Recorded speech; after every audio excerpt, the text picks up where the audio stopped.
a little secret that I do with any type of rubber handles I'm going to put on any, whether it's wood or metal.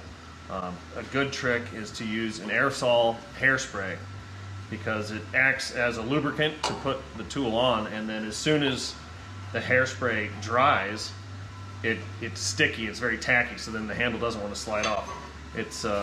I learned it actually when I worked in a bicycle store when I was a kid. I helped out at a neighborhood bicycle store.